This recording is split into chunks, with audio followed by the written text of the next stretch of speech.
Welcome to studio S news. బులెటిన్ల ముందుగా headlines. మానవ కేంద్రిత ఏఐకే భారత్ ప్రాధాన్యం, ప్రధాని మోదీ.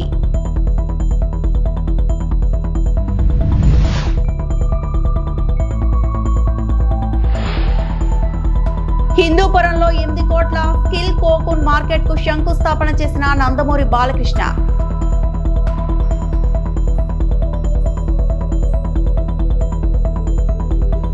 వైకాపా నెవర్ అగైన్, అసెంబ్లీలో మంత్రి పయ్యావుల కేశవ్ ఘాటు వ్యాఖ్యలు. నరేంద్ర మోదీ కృత్రిమ మేధస్సు వినియోగంపై 3 కీలక మంత్రాలను వెల్లడించారు. ఏఐ ఇంపాక్ట్ సమ్మిట్ లో జరిగిన లీడర్స్ ప్లీనరీ సెషన్ లో ప్రసంగించిన ప్రధాని ఏఐ వినియోగం నైతికంగా బాధ్యతాయుతంగా ఉండాలని పిలుపునిచ్చారు. మానవ కేంద్రిత ఆవిష్కరణ, పారదర్శకత, గ్లోబల్ సహకారం అనే 3 అంశాలపై దృష్టి పెట్టాలని సూచించారు. ఏఐ అభివృద్ధి ప్రజల శ్రేయస్సుకు దోహదపడేలా ఉండాలని తెలిపారు. భవిష్యత్ అవసరాలకు తగిన విధంగా సురక్షిత, సమగ్ర, బాధ్యతాయుత ఏఐ అభివృద్ధి చేయడమే భారత లక్ష్యమని ప్రధాని మోదీ స్పష్టం చేశారు. विश्वास है कि यह समिट एक human centric, sensitive, global AI ecosystem के निर्माण में अहम भूमिका निभाएगा. फ्रेंड्स,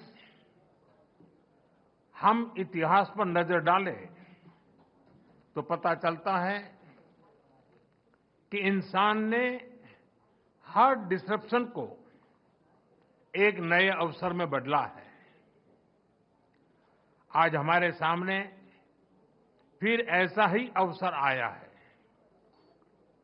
हमें मिलकर इस डिसरप्शन को मानवता के सबसे बड़े अवसर के रूप में बदल देना है.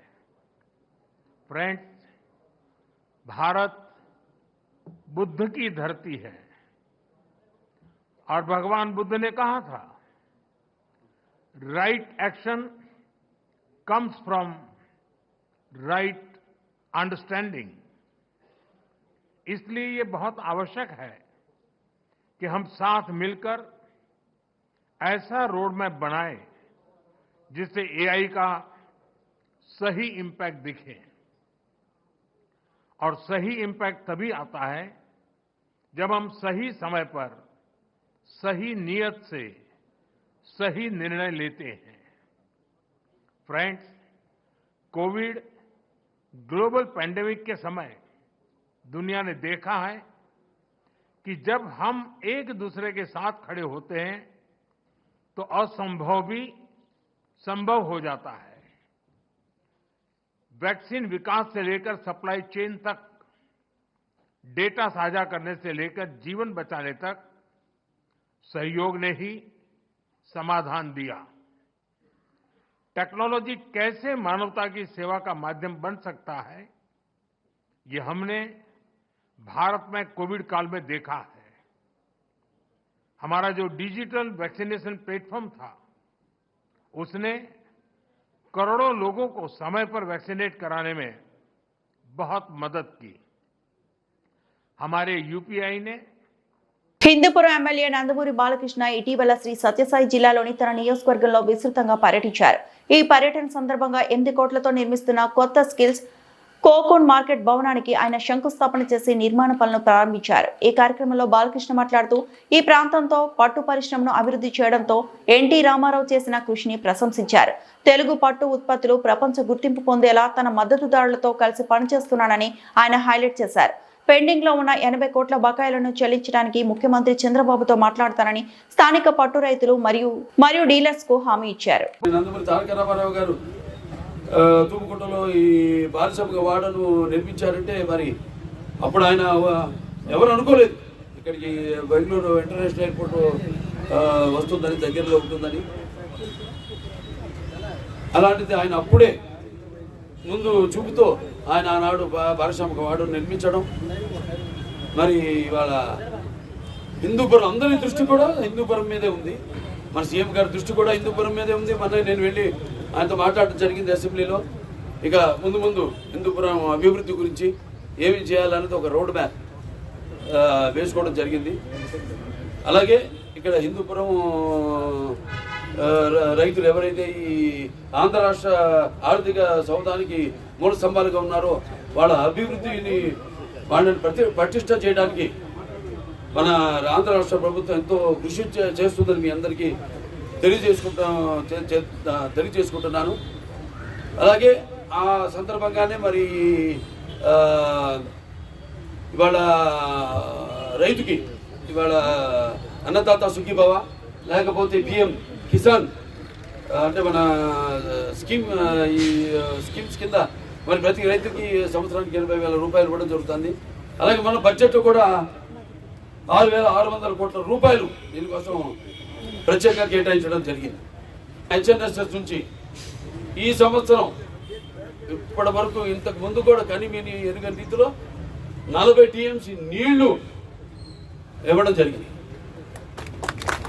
ఒక ఏదైతే రెస్ట్ రూమ్స్ వచ్చిన వాళ్ళు ఊరికే ఎండ వానల్లో అట్లా కాకుండా వాళ్ళు సౌకర్యార్థం రెస్ట్ రూమ్స్ అయితేనేమి, అలాగే ఈ ఆప్షన్ ద్వారా వాళ్ళ పండించిన ఈ యొక్క పట్టుకుళ్ళకి అయితేనేమి మంచి ధర వచ్చే విధంగా ఈ మార్కెట్ కూడా స్థాపించడం జరిగింది. అప్పుడు చేసేటప్పుడు కూడా ఏది మన ఈ ఏదైతే ఇప్పుడు ఈ యొక్క ఏదైతే ఈ బాధపడిపోయిందో భవనం దీన్ని పునరుద్ధరించడం కోసం కొత్త భవనం నిర్మించడం కోసం మన సమగ్ర సిల్క్ ద్వారా 4 కోట్ల రూపాయలు కేంద్రం నుంచి, అలాగే దాని మ్యాచింగ్గా మన ఆంధ్ర రాష్ట్రం ఏపీకి వైకాపా హానికరమనే వార్నింగ్ ను నిరంతరం ఇస్తూనే ఉండాలని మంత్రి పయ్యావుల కేశవ్ అన్నారు. శాసనసభలో బడ్జెట్ పై జరిగిన చర్చకు మంత్రి సమాధానం ఇస్తూ ఆ పార్టీపై మండిపడ్డారు. వైకాపా హయాంలో తెలుగు జాతి ఎన్ని కష్టాలు పడిందో చూసాం. వైకాపా నెవర్ అగైన్ అనేది మన నినాదం కావాలి. రాష్ట్ర భవిష్యత్తు కోసం కూటమి మళ్లీ రావాలి అని పయ్యావుల కేశవ్ వ్యాఖ్యానించారు. గుర్తు చేసినందుకు గోబెల్స్ మీడియా గురించి చెప్తాను. వాళ్ళు చేసింది ఏంటి అధ్యక్ష? ఆ రోజు హిట్లర్ ఉన్నాడు, గోబెల్స్ అనేటువంటి వ్యక్తి ప్రపంచానికి ప్రాపగాండా మినిస్టర్ అధ్యక్ష. వాడి పేరు మీదనే ఈరోజు గోబెల్స్ ప్రచారం అంటారు అధ్యక్ష. ఇవాళ తేడా ఏముంది అధ్యక్ష? ఈ నయా నాజీల పాలనలో వీళ్ళకి ఓ మీడియా సంస్థను పెట్టుకున్నారు అధ్యక్ష గోబెల్స్ ప్రచారం చేయడానికి. ఇవన్నింటినీ కూడా ప్రజలు గుర్తుంచుకునేలా మనం పదే చెప్పకపోతే మన ప్రయారిటీస్ లో మార్పులు వస్తాయి. సమాజం మర్చిపోయే ప్రమాదం ఉంది. ఈ దుర్మార్గుల పాలన గురించి మనము మన పిల్లలు ఏ రకమైనటువంటి నష్టాలు చూసాం, రాబోయేటువంటి తరం ఏ రకంగా నష్టపోతుంది అనేటువంటిది చెప్పాల్సినటువంటి అవసరం ఉంది అన్నటువంటిది ఈ సందర్భంగా చెప్తున్నా అధ్యక్ష. అదే భావన మన ప్రజల్లోనూ కూడా ఉండాలి అధ్యక్ష. ఇవాళ నరేంద్ర మోడీ గారు ఒక విషయంలో ఆయన ఒక సక్సెస్ అయ్యారు అధ్యక్ష. ఒక కుటుంబ పాలన నుంచి, కుటుంబ ఆరాధన వైపు నుంచి ఒక జాతీయ భావాన్ని తీసుకురావడంలో ఆయన ఈరోజు భారతదేశంలో మోస్ట్ సక్సెస్ఫుల్ గా తీసుకెళ్లారు అధ్యక్ష. భారతదేశంలో మొట్టమొదటిసారి ఒక జాతీయ భావాన్ని గ్రామ స్థాయి నుంచి ఢిల్లీ స్థాయి వరకు కూడా చూడగలుగుతున్నామంటే ఇవాళ ఒక వ్యక్తి తన ప్రయత్నాన్ని మొదలుపెట్టి, ఒక పార్టీ తన ప్రయత్నాన్ని మొదలుపెట్టింది అధ్యక్ష. ఈ రాష్ట్రంలో మనందరి బాధ్యత అనేటువంటిది కూడా గత పాలన చేసినటువంటి దుర్మార్గుల గురించి, దుర్మార్గాల గురించి కూడా గుర్తు చేస్తూనే ఉండాలి. ఈ రాష్ట్రం ఎక్కడ ఏ పరిస్థితి. అనకాపల్లి జిల్లా నర్సీపట్నం అసెంబ్లీలో చేనేత వస్త్ర ప్రదర్శన. స్వయంగా వస్త్రాల కొనుగోలు చేసిన స్పీకర్ అయ్యన్న పాత్రుడు.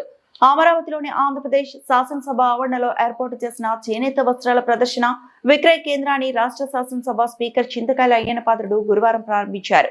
ఆప్కో ఆధ్వర్యంలో ఏర్పాటు చేసిన ఈ స్టాళ్లను ఆయన క్షుణ్ణంగా పరిశీలించి చేనేత కార్మికులతో ముచ్చటించారు. వారి నైపుణ్యాన్ని అభినందిస్తూ స్వయంగా పట్టు చీరలు, పట్టు పంచె మరియు షర్ట్ను కొనుగోలు చేసి కార్మికుల్లో ఉత్సాహాన్ని నింపారు. దేశవ్యాప్తంగా ఉన్న చేనేత సంఘాల్లో మన రాష్ట్రం నుంచి అత్యధికంగా 32 నుండి 33 సంఘాలు ఉండడం గర్వకారణమని ఈ సందర్భంగా ఆయన పేర్కొన్నారు.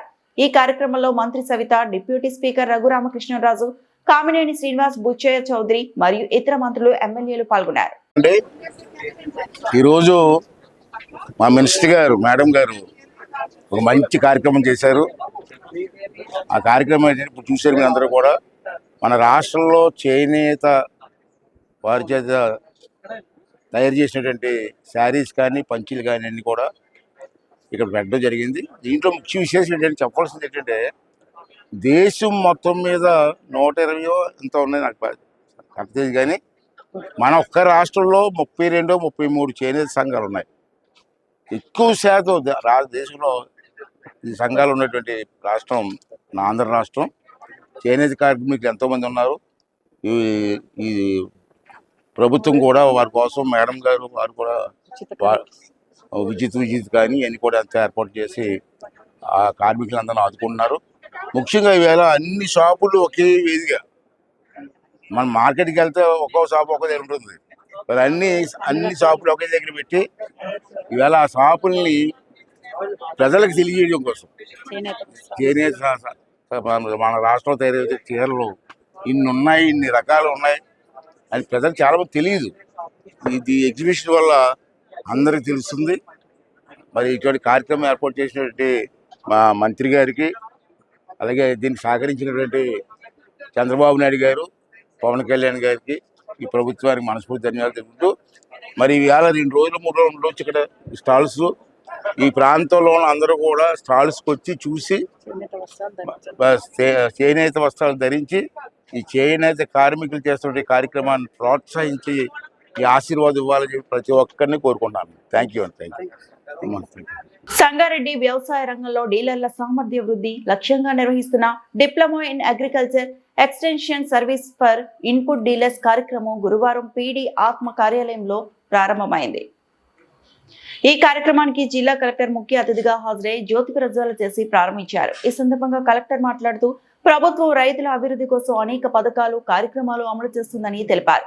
వ్యవసాయ శాఖలో ఏఈఓలు, ఏఓలు వంటి సిబ్బంది ఉన్నప్పటికీ ప్రతి రైతు వరకు సమగ్ర అవగాహన చేరడానికి పారా ఎక్స్టెన్షన్ వర్చువల్ పాత్ర కీలకమని పేర్కొన్నారు. ఇన్పుట్ డీలర్లు వ్యవసాయ రంగంలో కీలక సలహాదారులుగా వ్యవహరించగలరని, ఈ డిప్లొమా కార్యక్రమం ద్వారా వారి పరిజ్ఞానం మరింత అభివృద్ధి చెందుతుందని అన్నారు.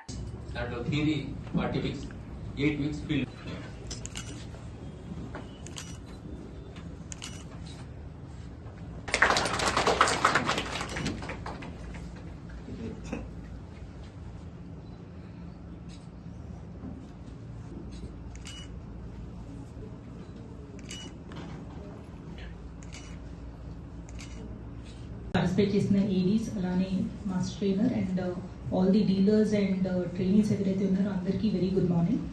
సో ఇది మనకి ఒక మంచి అవకాశం, గవర్నమెంట్ స్పాన్సర్డ్, అదేవిధంగా అందరికీ అందుబాటులో ఉన్నట్టు మనకి జిల్లా లెవెల్లోనే ఈ ప్రోగ్రామ్స్ జరుగుతున్నాయి. మీరందరూ కూడా ఫస్ట్లీ రిజిస్టర్ చేసుకొని ముందుకు వచ్చినందుకు మీకు అందరికీ కృతజ్ఞతలు తెలియజేస్తున్నాను.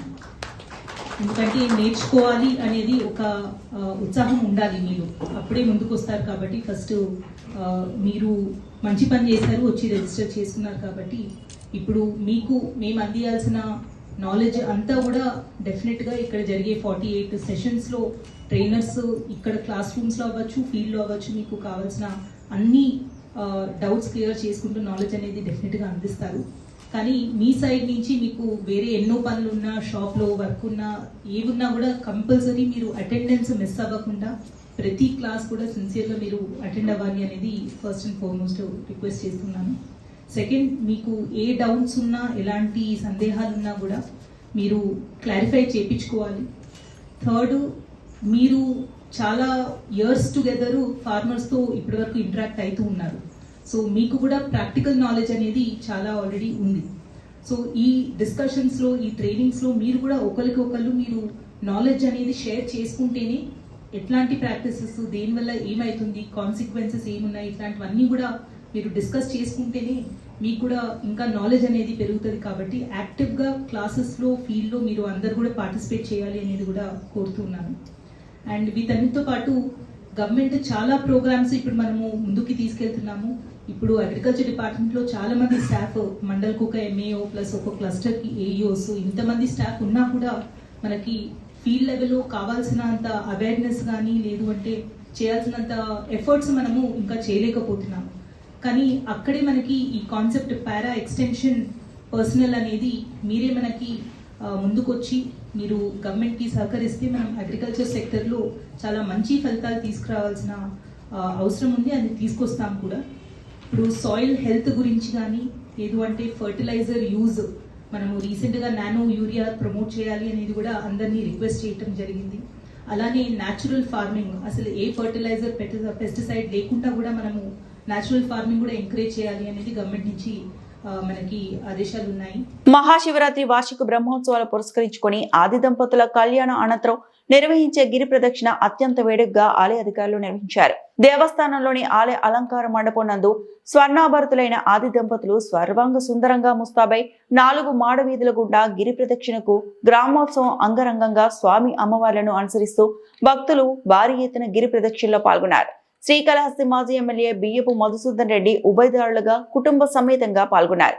హీరోయిన్ శ్రేయ ఆలయ అలంకార మండపం నందు కొబ్బరికాయ కొట్టి ఆ గిరి ప్రదక్షిణను ప్రారంభించారు.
బీసీల ఆత్మగౌరవాన్ని దెబ్బతీస్తున్నారు. వనపర్తిలో కాంగ్రెస్ పార్టీ జిల్లా కార్యాలయంలో జరిగిన విలేకరుల సమావేశంలో market committee chairman Srinivas Goud తీవ్రంగా స్పందించారు.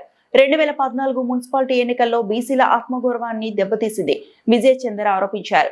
ఎమ్మెల్యే మేఘారెడ్డి, రాష్ట్ర ప్రణాళిక సంఘం ఉపాధ్యక్షుడు జిల్లెల చిన్నారెడ్డి, జిల్లా అధ్యక్షుడు శివసేన రెడ్డిపై విమర్శలు చేసే నైతిక హక్కు విజయ్ చంద్రకు లేదన్నారు. కాంగ్రెస్ పార్టీకి నష్టం కలిగించే గ్రూప్ రాజకీయాలు మానాలని హెచ్చరించారు. ఎమ్మెల్యేకు బేషరతుగా క్షమాపణ చెప్పాలని, లేని పక్షంలో బీసీ సమాజం ఉద్యమిస్తుందని తెలిపారు. పదవులు ఇస్తా అంటే కూడా నేను పోలేదు. మాకెళ్ళి పోయిన లక్ష్మయ్య గారికి మంచి సమితి స్థానం ఇచ్చిండ్రు, అయినా కూడా పోలేదు. లోక్నాథ్ రెడ్డి గారికి ఇచ్చిండ్రు, కురుమూర్తి యాదవ్ గారికి ఇచ్చారు. నా కింద డైరెక్టర్ చేసిన లక్ష్మారెడ్డి మార్కెట్ చైర్మన్ అయింది, బుచ్చారెడ్డి మార్కెట్ చైర్మన్ అయింది. మా కాంగ్రెస్ పార్టీ వాళ్ళు నాకు కూడా ఉన్నతమైన పదవి ఇస్తాను అంటే కూడా నేను పార్టీ పోలేదు. కానీ ఈరోజు చందర్ కొరకు నేను పార్టీ మారాలనుకుంటున్నా.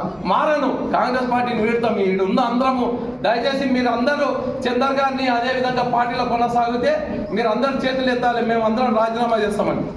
జై కాంగ్రెస్, జై కాంగ్రెస్, జై కాంగ్రెస్. చందర్ గారి నాయకత్వం,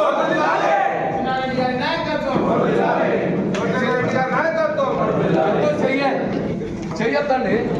చందర్ గారిని పార్టీలో కొనసాగితే మేమందరం మూకుమ్మడిగా కాంగ్రెస్ పార్టీలో మేము సభ్యత్వాన్ని మేము రాజీనామా చేస్తాము. పార్టీ వేరే పార్టీకి అభిమానులుగా ఉంటాం, కానీ చందర్ గారిని పార్టీలో ఉంచడానికి మేము సుముఖంగా లేము. ఎవరు కూడా ఎన్ని అవమానాలు చేశాడు మా అందరు సీనియర్లను, ఎంతమందికి గోతులు తవ్విండు. అందరూ ఓడిపోతే పార్టీ నాశనం కావాలన్నా? అందరూ ఓడిపోతే పార్టీ ఆయన ఒక్కరి పార్టీ అనుకున్నారా? ఇగో 2014లో వాస్తవంగా ఇక్కడ విజయలక్ష్మి గారికి ఆ రోజు బీఫామ్ ఇవ్వలే మేము. రాధాకృష్ణ గారు ఎంతో ఆఫర్లు వచ్చినా కూడా మేము పార్టీ గెలవకున్నా కూడా పార్టీకే ఓటేస్తామని వేశారు. అదే రాధాకృష్ణ చనిపోయాడు, స్వర్గంలో ఉన్నాడు.